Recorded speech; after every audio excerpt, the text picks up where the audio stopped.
I tend to run away from my problems. It's how I ended up here in the first place. Doomsbury, located somewhere in Massachusetts, with a small population of 30,000 people or so. That's small? It's known for being a college town, where most young adults have taken over the streets and businesses. It's got a rich history, from cryptids to devil-worshipping cults. If you were a gang of crime-solving teens, you'd have your work cut out for you. But the townspeople revel in the mystery, urban legends, and strange folklore, considering how quiet the town was usually. Anything that was a break from the monotony gained notoriety. Many people, especially families, would come and dump their kids for the spring or summer break. You know, a boomer's worst nightmare. I dug my claws into this sleepy town, attending Doomsbury University. For the past few months of my fall semester, to settle, I fell into a routine: eat, sleep, study, repeat. At first, I was excited to come from the next town over. Receiving that acceptance letter was the best thing to happen to me. I was handed a new life, one way more different than who I was. I wanted it more than anything. So once the chance was given to me, I took it, hook, line, and sinker. I was doing fine for a while, but it was hard to make friends. I was isolated.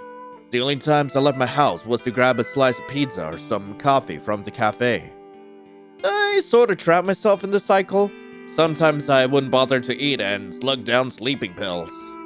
To say this move wasn't going smoothly would be the understatement of the century. It's not like I hate it here. Maybe I was just doomed to be miserable no matter where I went. I mean, I'm much happier here than where I used to be. That's not saying much, though. I wandered into the woods, thinking that maybe a walk would wear me out and I could catch up on some sleep. There was nothing fun about laying on my bed, dissociating until I passed out. So I decided to leave my cave for some late-night snacks from the local convenience store. Another staple of Doomsbury is the mystical and expansive forest that surrounds it. Wood trails that could take you to the many businesses and homes. All the natives knew the trails like the back of their hand, and I was so sure I did too. I was pretty familiar with my usual path on my walks, staring at the same screwed up sidewalks or kicking the occasional pebble along the dirt paths. Walking didn't take up much of my time, though. Yeah, I wished it did. I wouldn't say I'm much of a nature lover, but the woods do look nice, especially during golden hour. Tonight, I decided to take a different path. I wanted to see what the woods could bring me. A shortcut? Or maybe an epiphany, you could say. Maybe I could find a cool-looking stick from the ground and pretend it's a sword. I'll admit, doesn't sound like much, but given the circumstances, I have to work with what I got. It was starting to get colder. I could tell by the numbness nipping my fingertips. I jammed my hands into the pockets of my pants, trying to get some feeling in them. Wait a minute. Where am I? God damn it! Well, this was just perfect. I'm all alone in the woods, with no service, no sense of direction, and it's dark out. That's what I get for being adventurous. I am an idiot. I scanned around through the thick foliage of the trees. How long was I walking for?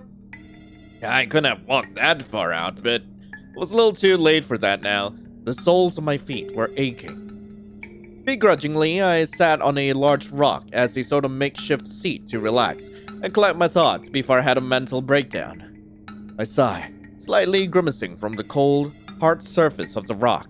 I dropped my plastic bag of goodies onto the grass, my warm face crinkling from the frigid breeze. I don't know what to do. I can't believe I'm lost out here. That, if I died, it could be weeks before my body was found. I sniffle, wiping away the small tears forming at the corner of my eyes. At least I have my snacks. My hand reaches down to rummage the bottom of the bag, feeling around for what I could get my hands on. I feel something wrapped in plastic and pull it out. I grabbed an off-brand healthy granola bar that was coated in chocolate and some caramel drizzle. Not exactly the most exciting choice, but screw it. I needed something to chew on. I struggled with the wrapping. It was getting in between me and my pseudo-healthy crunchy bar. That was the granola bar, right? Right? The deafening silence was disturbed by what seemed like the sound of a twig snapper. No, it was not my granola bar! I'm gonna yump it! My legs lock me in place as I shoot upwards in fear. What the hell made that noise? I was starting to get the sense that I wasn't the only one here, and that I was being watched. Calm down, Lion. Maybe it's just an animal. Or maybe not. Of course I will be murdered in the most cliché way ever. I gawk at a pair of glowing, predatory eyes emerging from the flora of the forest. My heart was racing, and I could feel my blood running cold. I think it was getting closer to me. I will scream, "Take me now!" Well, it said scream. I didn't know what I was gonna scream, okay? That was my immediate thought. I didn't have anything else I could do. I huddled myself, trying to desperately appear small, like some kind of scared animal, not putting up a fight. I let out more of a yelp than a scream. Out of sheer desperation, I threw a random snack from my bag at them. Is that all I could really muster? Nothing but a pathetic call for help. I shut my eyes, waiting for some sort of shock or a hit on the head, but... Are you lost? I hear a concerned voice. Cautiously, I lowered my guard, taking a peek at who exactly was in front of me. I couldn't make out his features well, but his hair stuck every which way out of his head. He appeared to be holding something. A hatchet. Something wrong? Looked like you've seen a ghost. This guy seemed oblivious to the situation at play here. I was so stunned I couldn't even speak. My eyes were too focused on the hatchet he had resting across his shoulder, just so casual-like. The guy tilted his head to the side, confused by my uneasiness. This! He held one of his hands up before letting the hatchet slip from his fingers onto the patch of grass beneath him, moving slowly to emphasize that he was harmless. He did all of this while putting up a friendly smile.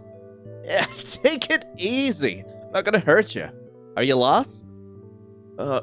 Yeah. What makes you think I can trust some guy with an axe in the middle of the forest like it's nothing? The stranger only replied to my question with a smile. It was only making me more nervous. Well, answer me. It's a hatchet. Huh? It's a hatchet. An axe.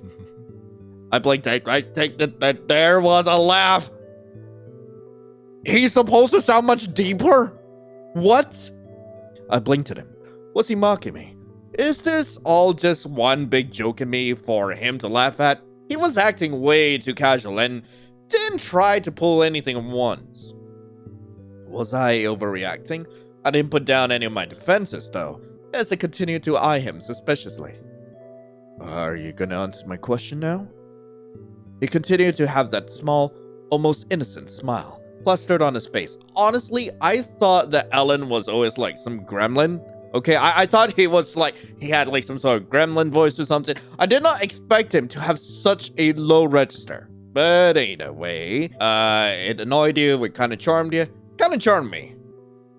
Slowly, but still cautiously, I lowered my guard. However, my eyes stayed glued to him, waiting for the moment he might do something unexpected. Answer mine first. He let out a chuckle at my response. I noticed his movements weren't threatening and seemed to be casual. All right, I'll comply. He put his arms up, almost like he was trying to surrender and play off my interrogation. Would you rather be stuck in the woods then? No. Then you should trust me. Easier said than done. He placed a hand over his mouth, trying to hold back a chuckle at my snarky remark. Well, You got me there. But do you know how to navigate your way back? Do you? There was a small beat of silence before he raised his hand. He was wearing brown fingerless gloves.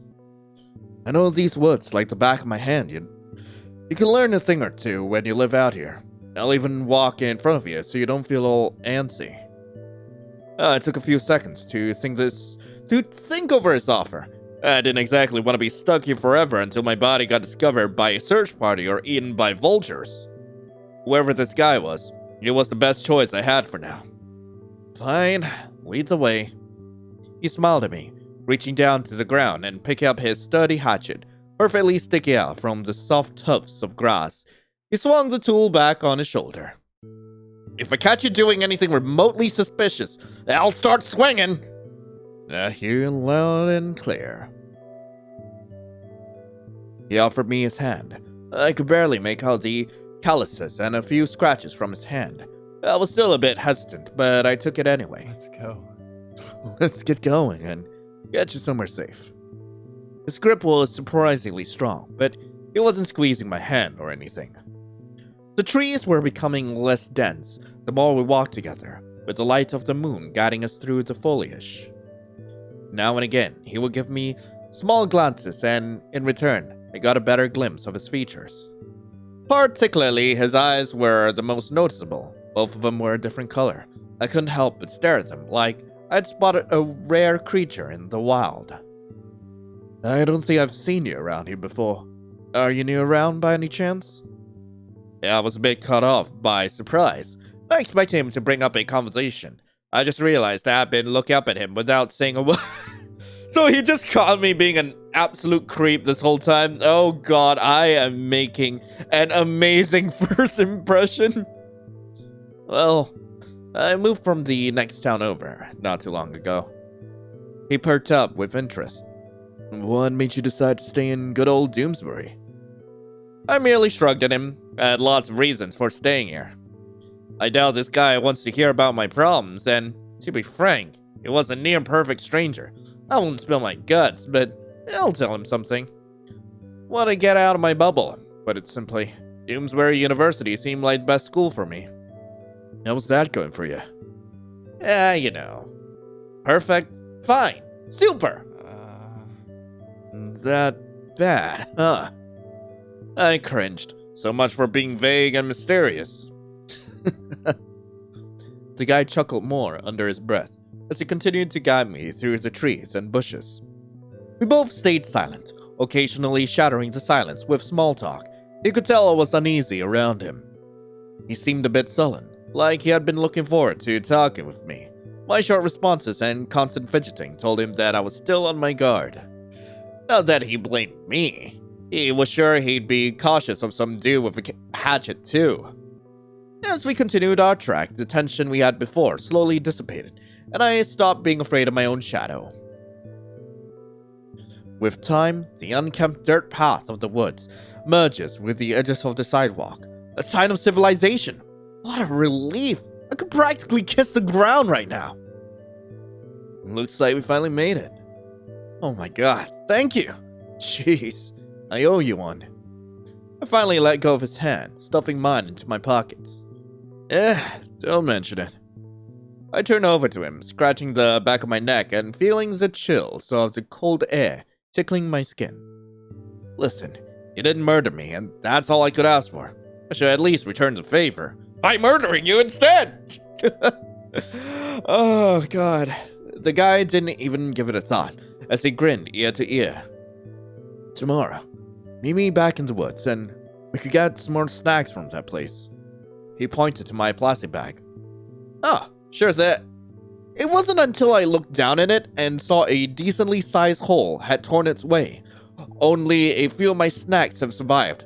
Must have ripped along the way. I groaned. Are you kidding me? That was my dinner! I'll get you more stuff tomorrow. Deal? I looked at him with sad, tired eyes. He gave me a sympathetic smile. For some reason, I trusted him. I don't know how else I could explain it.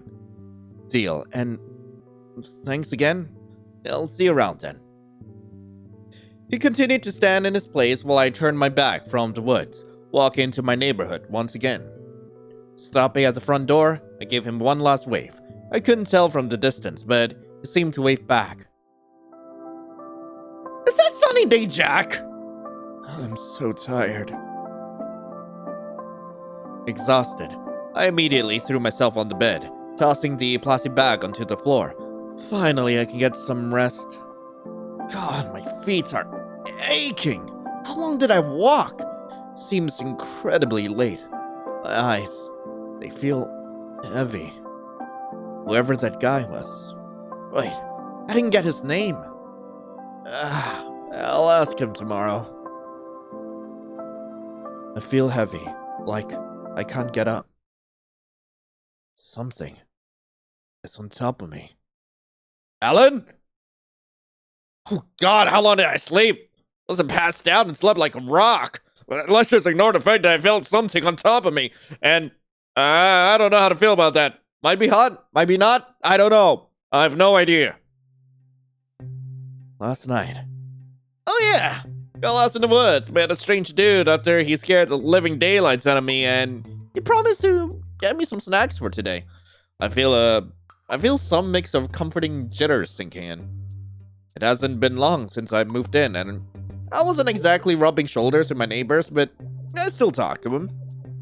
I never heard them mention anything about a man living in the forest. If they knew, they would have given me a heads up, and it probably would have reacted differently. Right? Was I overthinking this? Probably. I should probably check my phone. I held the button on the side, tapping my foot as I waited for it to light up. My home screen brightens as the notifications trickle onto it. An unknown number. Hey, sorry to bother you. What chapter are we studying for, Professor McCroy? This is Erica, by the way. Ah, Erica. Yeah, she's part of my English class. I think we exchanged phone numbers because our professor recommended it. Initially, I didn't plan to ask for anyone's number, especially since I didn't know anyone in that class. I barely even talked to them other than occasionally asking someone for a pencil. Erica was the one who approached me first. She wasn't talkative either, only answered questions sometimes and gave me snarky remarks on a whim. I didn't know much about her other than she'd be a constant center of attention with her outfits. She had a keen eye for fashion, and she would constantly amaze me with how she would walk into class. She'd breeze in effortlessly, like a runway model. Some outfits were her projects for her fashion design class. Others were her simply wanting to look good that day.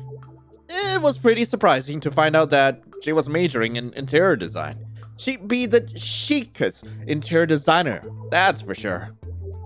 Erica seemed like she had her... Well, she seemed like she's got herself together, from what I could glean from the few times I spoke to her.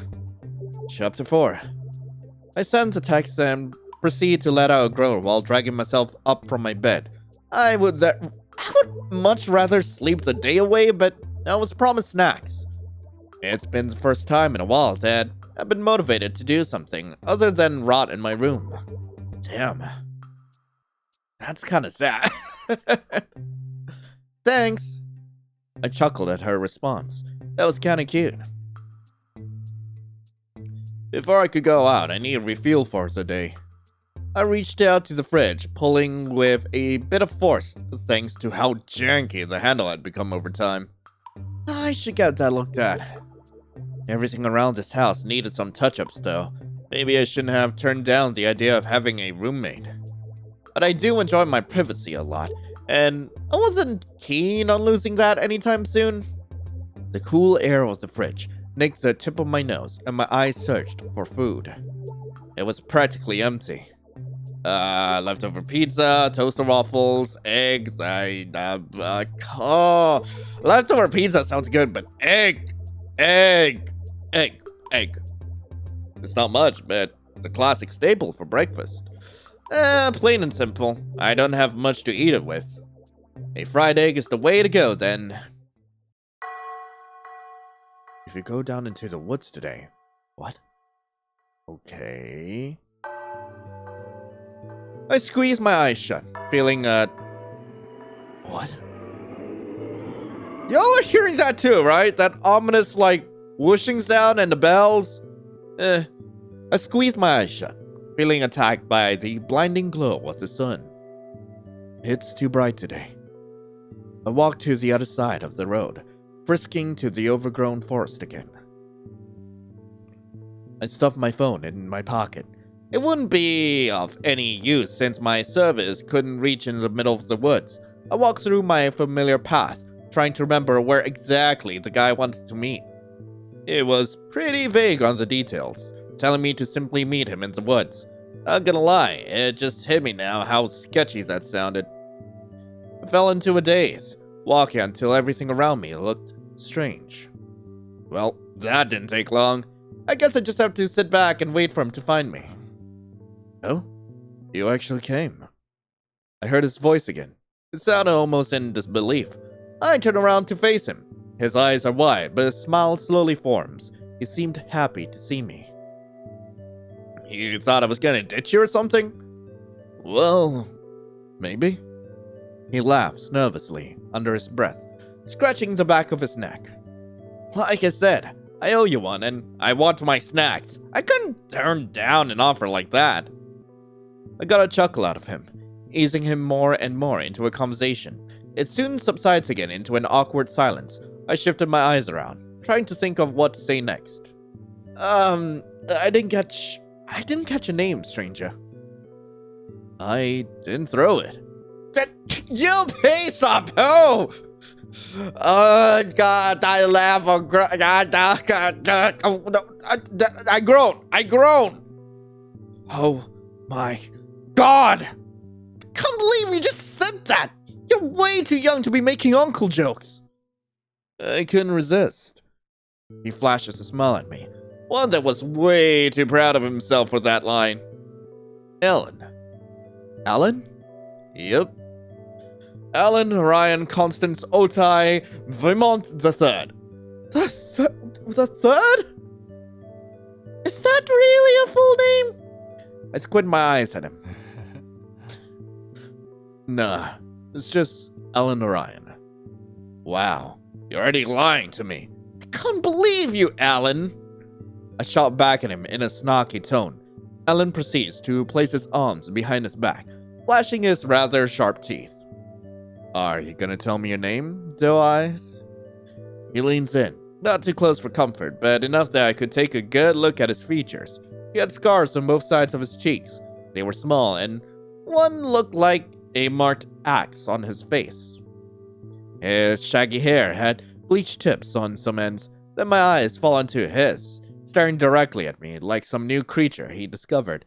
Both of them are different in color. I couldn't help but feel a chill run down my spine. It seemed creepy, but also familiar. I was staring at him again. Oh, Lion. Pleasure to meet you, Lion. Alan's hands reaches out to shake mine, and I gladly take it. So, about those snacks. I grinned mischievously as soon as he brought up the topic of snacks. That's exactly what I was here for. Right, we should go get some. There's this convenience store around the food box, right? I go there from time to time. And I would assume you know your way out of the woods, right? Hopefully? Alan chuckles, sensing my anxiety about being able to get out of the forest. You seem to get lost easily, huh? What would you do without me, Doe Eyes? He keeps calling me that, even after I told him my name. It flattered you. My face turns red. My eyes shifted around and I began to laugh. I was merely trying to brush off his comment. Come to think of it, I did find him to be cute. There was a beat of silence. Alright. I'll lead the way. Cool. We both walked together. More like I followed wherever Alan walked. On the occasion, he would stop and mutter to himself under his breath. I could have sworn I heard him counting the trees, pointing at them before smiling at me and beginning to walk again. It made me curious about just how he seemed to know where we were. Despite how far we walked, it all looked the same to me. It was starting to scramble my brain. So, what's the whole thing here? Huh?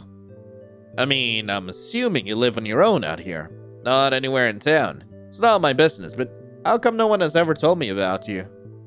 Alan looked up to the sky, giving some thought to my question, as his arms drooped side to side as he walks. He didn't appear to be slowing down. I guess no one's really acknowledged me or knows that I live here. Everyone here kinda keeps to themselves here, which I appreciate. Wait, do you not have any friends? Alan shook his head. No. The most faces I've seen are when I visit the store to restock on food. Family? There was a small pause, but Alan didn't stop walking. Left them a long time ago. Oh. Dunno. Yeah, I figured that I live better by myself. Nobody bothers me. I don't bother them.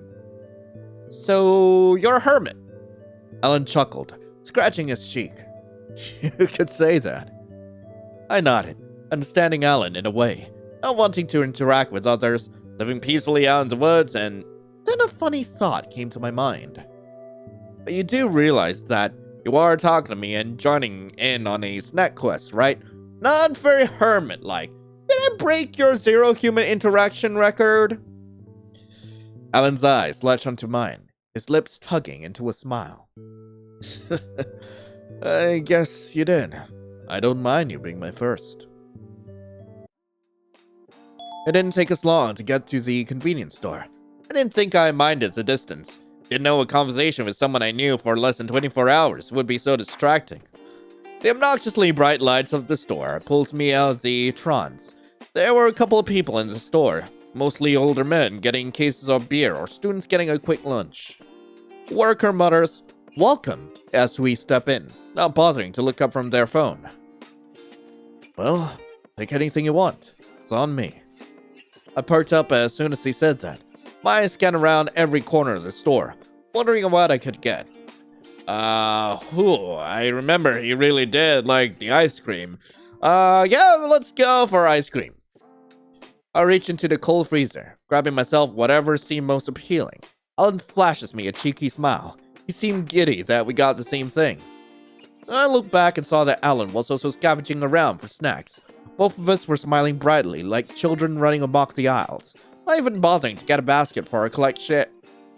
Does he just get the same thing regardless of whether it's ice cream, soda, or like, the other thing? I do want to see if that's the case. Alright, slushy. I quickly ran to the back of the store, grabbing myself a huge cup of frozen syrupy goodness. They were fairly cheap. I looked back and saw that Alan was also scavenging around for snacks. Both of us were smiling brightly, like children running amok the aisles, not even bothering to get a basket for our collection. Okay, so he doesn't get slushy. I do want to see if he gets the same soda. Right, so what about your soda? I walked up towards the soda fountain. I was craving something more refreshing than anything, and it was pretty cheap. I looked back and saw that Alan was also scavenging around for snacks. Both of us were smiling brightly like children running amok. Okay, I know that's the case. We're gonna go back, get the ice cream, and just carry on with this. Alan instantly flashes a proud smile at me, holding his snack securely. Got everything you need? Yeah, let's go. Alan dropped everything to the counter to pay, only to receive an eye roll from the cashier. They seemed like they just wanted to be done with their shift, to clock out and go home. We quickly leave the store after paying, bags filled with a bunch of goodies. I'm already getting hungry. He mumbles out loud as I enjoy my ice cream. I expected him to reach for the bags and start rummaging through our snacks, but instead, he unzips his jacket. He exposes a hoard of chocolate bars. I blink, confused. When did you get those? When they weren't looking. Alan pulled a chocolate bar out of his coat. His fingers fidget with the plastic wrapper as he tears it open. You stole it? He then takes a bite, smiling proudly to himself. Yes. Yeah, said it was on me. Alan continues to munch on his chocolate, proceeding wordlessly to fish another one out. Boop. He playfully nudges it onto the tip of my nose, tantalizing me to partake in his stolen loot. I promise, it'll taste so much better. I was a bit hesitant, but I did end up taking the chocolate and unwrapping it. It was just candy. What's gonna be so special about it? That's what I thought until I ate it. And he was right. It does taste better. I laughed in disbelief. Wow, you were actually right. Holy! You see? I still couldn't believe that he had stolen candy. While it was kind of impressive that he did it so nonchalantly and with ease, I still couldn't help but feel bad that he went out of his way to grab enough to share. I'm gonna offer him a taste. Why not? It only seems fair, right? I motioned my ice cream towards him. I was shaking it to signal Alan to indulge a bit. He tilts his head like a confused dog before getting the hint. Oh. He leans forward. Yeah, it's not as sultry as before. Frick! This was supposed to be dirty here, come on! I felt his hand graze against mine, pulling me a bit closer to take a bite. His lips smacked. He takes a moment to savor the taste. Then his eyes gaze up at me, staring with a smirk spread on his face. What I couldn't exactly pinpoint what he was trying to say, but my heart felt like it was pounding. You have good taste, Doe Eyes. Alan then steps away, continuing to eat his forbidden chocolate. Hey! I call out before following him right on his tail. We kept walking for a few minutes, our bag of snacks almost empty. The only thing left was wrappers and packaging. We seemed to have lost track of the time as I finally began to notice the sun was about to set. It was really quiet, with only the occasional rustling of the leaves from the trees and the rush of the water growing louder. Martian lake? I note, seeing a rather silly-looking sign of an alien. During my short time here, I never visited the lake. It was the first thing you would see when driving here. The crystal blue water and soft sand that almost looked pink thanks to the sunset caught my eyes. Why did they name it that? There was a beat of silence, and I looked over to Alan, who seemed distracted. He was hunched over the sand, and he seemed to be looking for something. From what I heard, back in the 60s, people allegedly saw an alien walking around here. In a blink of an eye, the alien ran into the woods, and it was never seen since. Sounds like a typical Doomsbury legend. Do you believe the story? Alan stood up straight again, picking up a rock and observing it. He simply shrugged at my question. After living here, I would believe almost anything. So you have seen some things? Gosh, you could say that. Alan tosses the stone up a couple of times in the air before flinging it across the lake. My eyes follow it, and to my astonishment, the stone skips across the water with accelerating speed, never stopping. I squinted my eyes the further and further it got until it was nothing more than How strong is his toss? Or rather, how is his technique? Frick, the fact that it just keeps going and going. Is he secretly a JoJo character? Then, it was gone. Alan let out a satisfied hum, and my mouth hung open in astonishment. Can you teach me how to do that? Yeah, I looked up at Alan with hopeful eyes. Sure thing, Doe Eyes. Here. Alan approaches me, picking up a random stone as he did. He examined it, turning it over in his hands. You can't just use any rock. It has to be very flat. And there's gotta be a little nudge for you to place your fingers and grab onto. Then he grabs my wrist gently, handing me the rock and places it in the palm of my hand for me to hold. Now, before you do anything, people tend to throw it like a frisbee. Don't throw it with your wrist. Sling your whole arm. I focus, taking into consideration what Alan told me. I felt a lot more confident in this throw. I take a deep breath and toss it again. I did it! It was a lot slower and didn't go as far as Alan, but still. I cheer and Alan gives me a thumbs up. We walk back to my place. The sun had already set, with the moon and the stars taking its place. I stretch, bending and stretching my legs after all that walking. I had fun today. Did you now? I nodded to him, approaching my doorstep and leaving Alan behind. We should do something like that again. Alan's eyes widen. He appears to be quiet for a moment. We should. I turned my door handle, opening it slightly. See you around, Alan. Much like yesterday, as soon as I entered the house, it was as if all my energy drained out of me. I didn't even bother to go upstairs to my bedroom. Also, seriously, how is Sunny Day Jack still playing? Or is this the reboot? I fall onto my sofa, face first. I'm just gonna sleep here. The sound of the TV slowly drowns out the sound of my breathing. Soon, every single worry I had faded away. Hello? Someone at the door?